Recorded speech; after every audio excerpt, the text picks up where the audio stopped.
요즘 많이 듣는 이야기 중 하나는 기독교인이 준다. 유럽에도 기독교인 준다. 그래서 유럽의 교회당은 식당도 되고 오피스도 되고 그렇게 망해가고 있다. 이런 이야기들을 심심치 않게 듣습니다. 여러분이 아시다시피 제가 출장을 많이 가잖아요. 출장 다니다 어느 수요일날 저녁에 이렇게 한적한 시골길을 운전하고 있으면은 미국 시골은 얼마나 어두운지 정말 아주 새카맣습니다. 옆에 집 한 채가 없어요. 근데 갑자기 작은 시골 교회 하나가 탁 나타나요. 이 어둠 속의 등대처럼 그렇게 탁 나타납니다. 그 자그마한 시골 교회 거기 주차장에 차들이 빼곡히 주차되어 있습니다. 놀랍죠. 그 시골에서 수요 예배 드리러 나온 거예요. 야, 미국 교회 성도들 진짜 열심이구나. 이거 옛날 이야기 아닙니다. 요즘도 그렇습니다. 나도 저기 들어가서 예배 드리면 참 좋겠다. 그런 생각이 들었던 게 한두 번이 아니에요. 그러나 그런 열심에도 불구하고 미국 교회도 또 쇠퇴한다고 하니까 마음이 좀 안 좋죠. 교회가 쇠퇴한다는 소리 듣기 좋아하는 목사가 어디 있겠습니까? 왜 이들 나라에서 기독교는 쇠퇴하는 걸까요? 여러 가지의 설명들을 하죠. 이래서 그렇다, 저래서 그렇다. 그러나 이렇게 딱 피부에 와닿지는 않아요. 아무리 미국에 오래 살았어도 그들의 마음과 믿음을 이해하기는 참 어렵습니다. 왜 그들이 교회를 떠나고 왜 그들은 믿음을 버리는 걸까요? 그러나 한국 교회는 이해가 좀 더 쉽죠. 제가 한국 사람이니까. 한국 교회 요즘 어떻습니까? 조사에 따라 다르긴 한데요. 한국 개신교 인구는 전체 한국 인구의 한 15% 정도라고 하네요. 한때 20%가 넘었던 거에 비하면은 아주 많이 준 숫자라고 합니다. 여러 곳에서 신실한 기독교인들의 이 우려 섞인 이야기들이 넘쳐나고 있죠. 큰일 났다. 기독교인이 준다. 젊은이들이 안 온다. 그러나 사실 기독교인이 주는 건지 교회에 출석하는 인구가 주는 건지는 좀 더 따져봐야 되는 거 아닐까요? 교회당에 나간다고 다 성도라고 볼 수는 없잖아요. 그래서 사실 더 큰 문제점은 따로 있습니다.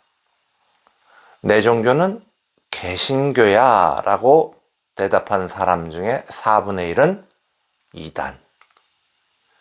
이게 진짜 큰 문제 아닐까요? 이단에 빠진 사람의 비율이 너무 높고 너무 빨리 늘어나고 있다는 거예요. 잘못된 믿음을 가지고 있는 사람들이 얼마나 많은지 몰라요. 이단, 잘못된 믿음, 이건 도대체 뭡니까? 여러분 열쇠 아시죠? 열쇠. 아주 오래전부터 사용되어 온 열쇠. 납작한 쇠에 이렇게 굴곡을 만들어 사용하는 열쇠. 보기엔 다 비슷해 보이잖아요. 이 열쇠나 저 열쇠나 이렇게 보기에 많이 틀립니까? 비슷해 보이죠? 하지만 각자의 문을 열 수 있는 열쇠는 딱 하나밖에 없지 않습니까? 그 열쇠에 굴곡 하나만 더해도 그 열쇠에 굴곡 하나만 빼도 열쇠는 맞지 않습니다. 문을 못 열어요. 문도 못 여는 열쇠를 뭐에다 씁니까? 성경은 분명히 우리에게 참된 복음을 알려줬어요. 거기에 하나만 더해도 거기에다 하나만 빼도 맞지 않는 열쇠처럼 쓸모가 없어진다고 알려줬다고요. 맞는 소식을 맞게 믿어야지 믿고 구원을 얻는 복음이 되는 겁니다. 그런데 맞는 소식은 못 믿고 엉뚱한 소식만 믿으면 이게 어떻게 되는 겁니까? 너도 죽고 나도 죽는 이단이 되는 겁니다. 잘못된 믿음이 되는 거예요.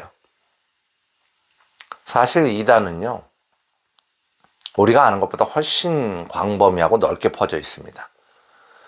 심지어는 온전한 교회에 다니는 사람의 믿음도 자기 혼자 이단에 빠져 있을 수도 있어요. 이단이 별게 아니라 잘못된 믿음이라니까요. 이게 얼핏 보기엔 비슷해 보이지만 다른 거예요. 우리는 흔히 아니 얼마나 못났으면 이단에 빠져 이러시지만 이단은 참 빠지기가 쉽습니다. 누가 나 이단이야 이러는 사람이 있어야죠. 자기들은 다 열심히 믿는 줄 알아요. 이단 교주나 돼야 자기가 이단인 줄 알지 교주 와이프도 속는 게 이단입니다. 그리고 다 교회라고 그러잖아요. 다 목사라고 그러잖아요. 너무 비슷하잖아요. 바울은 갈라디아서에서 이런 잘못된 믿음의 한 부류, 이단 이야기를 하고 있습니다. 갈라디아서 1장 6절의 말씀입니다. 그리스도의 은혜로 너희를 부르신 이를 이같이 속히 떠나 다른 복음을 따르는 것을 내가 이상하게 여기노라. 이 갈라디아 교회는요, 바울이 세운 교회예요. 바울이 직접 가서 사람들을 이렇게 모아놓고 예수님에 관해서, 하나님의 뜻에 관해서, 구원의 역사에 관해서 자세히 설명했고 그 소식, 복음을 들은 사람들이 마음의 감동을 받아 영이 깨어나고 교회를 이룬 게 이게 갈라디아 교회입니다. 똑같은 복음을 들어도요, 어떤 사람은 마음이 막 흔들려. 깨어나. 영이 살아나고 그 복음이 믿어지고 그렇게 성도가 돼요. 근데 어떤 사람은요, 복음을 들어도 전혀 감동이 없어요. 아무 변화가 없어요. 그게 맞는 말이야? 그게 그럴 수가 있어? 앞뒤가 좀 안 맞는 거 아니야? 이러면서 못 믿는 거예요. 믿음이 어떻게 생깁니까? 믿음은 우리가 만드는 겁니까? 아닙니다. 은혜입니다. 믿는 척은 누구나 할 수 있어요. 그러나 진짜 믿는 건 은혜예요.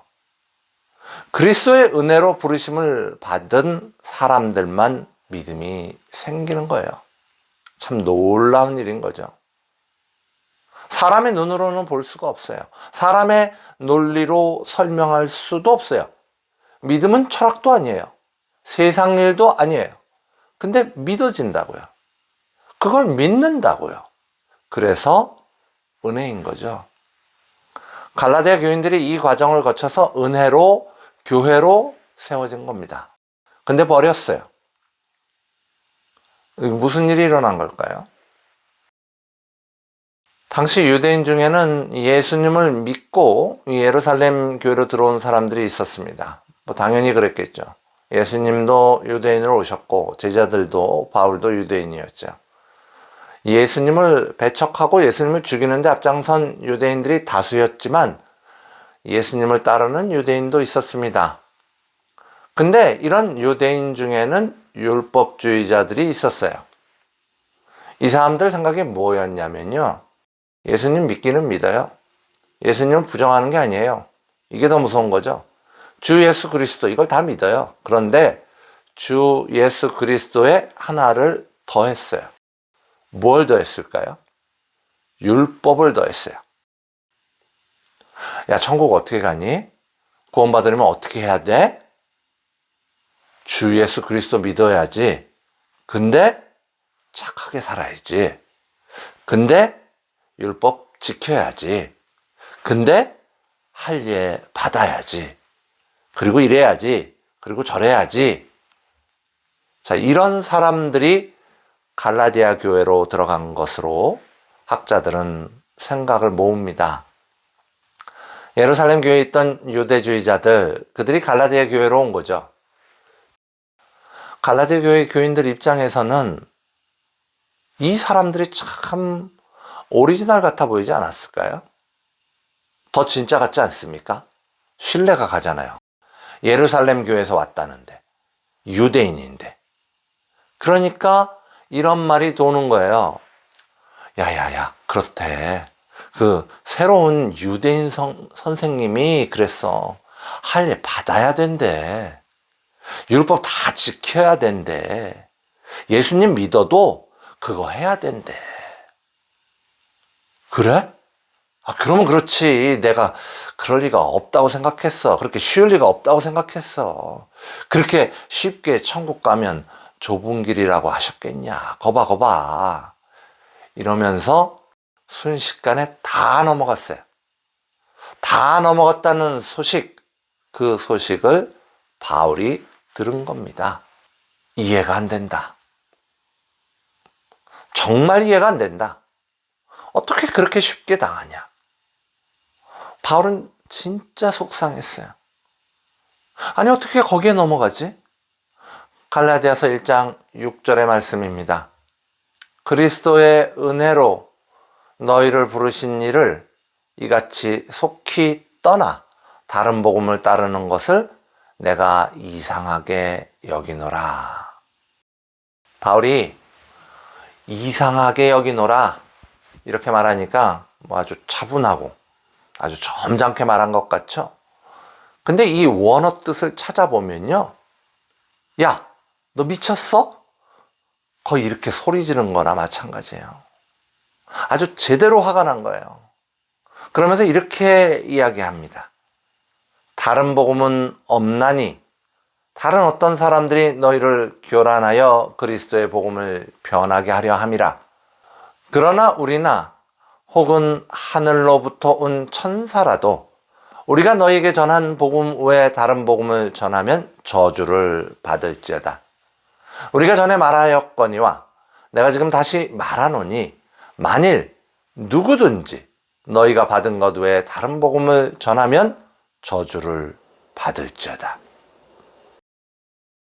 아무리 선하여도, 아무리 좋은 의도를 갖고 있더라도, 심지어는 천사 같은 사람이라도, 아니 그냥 천사라도 다른 복음을 전하면 어떻게 된다?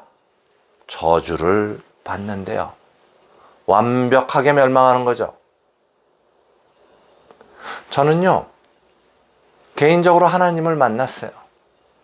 그리고 예수님을 나의 주로 영접했습니다. 그 후에 평생을 살면서 다른 복음을 받아들일 의도가 전혀 없었습니다. 지금도 전혀 없습니다. 이단 뭐 이런 거 기웃거릴 생각도 안 해봤습니다. 통일교도 신천지도 베레아도 아예 관심 없습니다. 여러분도 마찬가지실 거예요. 이단 이러면 에이, 뭐 이러고 코숨치고 말지 않습니까? 다른 복음 이러면 이거 나하고 뭔 상관이야? 이런 생각 들지 않나요?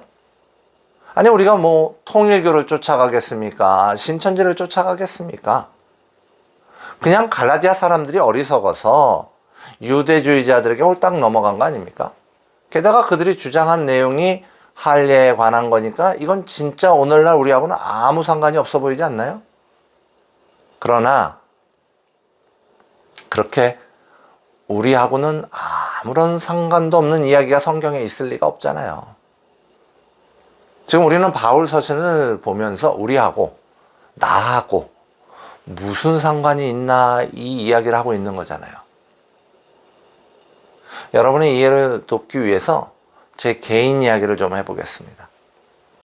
아주 오래전에 제가 대학을 졸업하고 회사에 다니다가 1년 만에 회사를 그만두고 나와서 사업을 할 때 얘기예요. 이렇게 후배들을 같이 모아서 여행사를 운영했었어요. 그런데 이 수입이 이렇게 들쑥날쑥했어요. 뭐 잘 될 때도 있었지만 보통은 후배들 급여도 못 나눠줬어요. 그래서 조금 벌면 같이 그냥 나눠 쓰고 안 되면 뭐 한 푼도 못 가져가고 그러는 거예요. 그래도 급여를 못 주는 한이 있어도 제가 직접 돈을 꿔서라도 후배들이 일하러 나오면 식사는 해결해 줬어요. 아침도 먹이고 점심도 먹이고 저녁도 먹이고. 근데 그때 제가 뭘 했냐면은 이렇게 돈이 벌리면 수입이 생기면 그중에 일부를 딱 띄어서 벌자마자 딱 띄어놔서 이렇게 헌금을 하겠다고 따로 모아뒀어요. 어디 은행에 넣어둔 게 아니라 그냥 이렇게 책상 서랍에 놔뒀다가 주일이 되면은 가져가서 헌금을 하는 거예요. 이 밥을 굶는 한이 있어도 헌금은 하는 거예요. 근데 어느 날 제가 출장을 갔다 왔는데 서랍 속에 돈이 좀 비어요. 뭐 얼마 되지는 않았지만 없어졌어요. 그래서 그 후배들 중에 저보다 2살 어린 친구를 불렀죠. 그 친구가 이제 같이 일하는 후배들 중에서는 제 다음으로 제일 나이가 많은 형이었으니까, 그래서 물어보니까 다 같이 나가서 그 돈으로 밥을 사 먹었대요. 헌금할 돈으로 가서 밥을 사 먹었대요. 너무 배가 고파서. 그래서 제가 어떻게 했을까요? 진실의 방으로 그 후배를 끌고 가서, 골방으로 끌고 가서 엄청 혼냈어요. 자, 여러분 생각에는 누가 더 큰 잘못을 한 것일까요? 어차피 같이 벌어서 같이 나눠 쓰는 돈을 가져다가 밥을 사 먹은 후배가 틀렸을까요? 헌금할 돈으로 밥을 사 먹었다고 야단을 친 제가 잘못했을까요? 후배는 성도가 아니었어요. 크리스찬이 아니었어요. 아니, 크리스찬도 아닌데 헌금할 돈이 뭐가 중요할까요? 배고프면 있는 돈 갖고 밥 사 먹는 게 맞지 않았을까요? 저는 스스로 성도라고 생각하고 있었어요. 그래서 헌금이 중요했어요. 그런데 왜 헌금이 중요했을까요? 첫째로, 교회에 가면 이렇게 헌금 바구니를 돌려요. 헌금 바구니 쭉 돌리잖아요. 그러니까, 헌금은 꼭 해야 하는 거구나. 헌금 안 하면은 교인이 아니구나. 헌금 안 하면 하나님한테 죄를 짓는 거구나. 헌금 안 하면 하나님한테 죄 졌으니까 지옥 가는 거구나. 둘째로, 내가 이렇게 어려운데, 이렇게 어려운 가운데 헌금을 하면 하나님이 좀 기특하게 생각하셔서 10배로, 100배로, 200배로 갚아주지 않으시겠냐. 이제 사업을 시작했는데 하나님 후원이 꼭 필요하지 않나. 20대 후반이었던 제가 교회에 다니면서 했던 생각들입니다. 그걸 후배가 막았으니 그 후배는 나를 지옥불로 밀어넣는 자가 된 거죠. 내 사업을 말아먹는 원흉이 되는 거예요. 그까지 밥 한 끼 때문에. 여러분의 생각은 어떠세요? 바울이 이 모습을 봤으면 저에게 뭐라고 했을까요? 내가 이상하게 여기노라. 야, 너 미쳤어? 저에게 그렇게 얘기했을 것 같아요. 구원의 문제는 헌금을 하고 안 하고에 달려있지 않습니다. 구원의 문제는 주일날 교회를 나가느냐 안 나가느냐에 달려있지도 않습니다. 구원의 문제는 술을 먹느냐 마느냐에 달려있지도, 담배를 피우냐 마느냐에 달려있지도 않습니다. 심지어 구원의 문제는 착한 일을 얼마나 많이 했냐 말았느냐에, 사람들을 얼마나 많이 사랑했느냐 말았느냐에 달려있지도 않습니다. 물론 성경은 헌금도, 주일 성수도, 절제도, 선행도, 사랑도 강조합니다. 그러나 그것이 구원의 열쇠는 아닙니다. 구원은 오직 오직 주 예수 그리스도를 통하여만 가능한 일입니다. 그러기에 주 예수 그리스도의 어떠한 것이라도 더한다면, 주 예수 그리스도의 율법의 행위를 더한다면 그 믿음은 잘못된 믿음, 이단이 되는 겁니다. 심지어 천사처럼 좋은 마음을 가지고 하는 행동이라 할지라도 구원의 요소에 주 예수 그리스도에 대한 믿음 외에 무언가를 더한다면 저주를 받을 일이란 말입니다. 그러면 목사님, 모든 성도의 선행은 다 쓸데없는 거예요?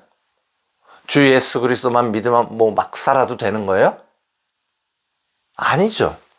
제가 지금 그런 이야기를 하고 있는 게 아니잖아요. 심지어 기독교가 전파된 초창기에는 믿음이면 그만이니까 이 죄성 가득한 몸을 가지고 막 살다 가자, 이런 이단들도 있었습니다. 제가 지금 그렇게 하자고 하는 이야기가 아니죠. 믿음이면 다라며 막 살면 뭐 어떤데, 이렇게 말하시는 분도 있을 수 있겠지만, 그런데요, 믿음이 있으면요, 막 살고 싶어도 막 사라지지 않아요. 그래서 여러분 주의 깊게 이해하시기 바랍니다. 참된 믿음을 가진 성도라면 그 믿음이 이유가 돼서 바르게 살아가려 부단히 노력하게 됩니다. 그리고 그 일은 성령님이 인도하시는 일이에요. 그러나 그 바르게 살려는 노력과 행위가 우리를 구원으로 이끌지는 않는다는 것입니다. 착한 일은요, 믿음이 없는 사람들도 잘하는 사람 많아요. 그래서 너희가 믿음으로 구원을 받는다는 말은 참 쉬워 보여요. 심지어 바울은 이렇게 이야기하고 있죠. 갈라디아서 1장 10절의 말씀입니다. 이제 내가 사람들에게 좋게 하랴, 하나님께 좋게 하랴, 사람들에게 기쁨을 구하랴. 내가 지금까지 사람들의 기쁨을 구하였다면 그리스도의 종이 아니니라. 얼핏 보기에 믿음이면 구원을 받는다는 바울의 주장은 참 쉬워 보이거든요. 바울과 맞서던 율법주의자들이 믿음이면 충분하다는 바울의 주장을 보고 뭐라고 비판했을까요? 야, 바울이 말이야, 여러분들 기분 좋게 해주려고 그냥 쉽게 얘기해 준 거야. 야, 믿음만 가지고 어떻게 천국을 가니? 헌금도 해야 되지 않니? 새벽 기도도 해야 되지 않겠니? 담배도 끊어야지. 봉사도 해야 되지 않니? 성경 암송도 최소한 몇 개는 해야 되지 않니? 그래야 구원받지 않겠니? 좁은 길이래잖아. 좁은 길이라니까. 바울이 답답해서 땅을 칩니다. 내가 사람들에게 인기나 얻으려고 믿음이면 된다고 그랬을 것 같아? 아니야. 난 사람들의 인기 그런 거 관심 없어. 나는 하나님의 종이에요. 난 그냥 진리를 이야기한 거예요. 구원? 오직 믿음으로만 얻어지는 거예요. 바울의 애끄는 그 외침을 바르게 이해하시는 은혜가 여러분 가운데 차고 넘치시기를 간절히 소망합니다.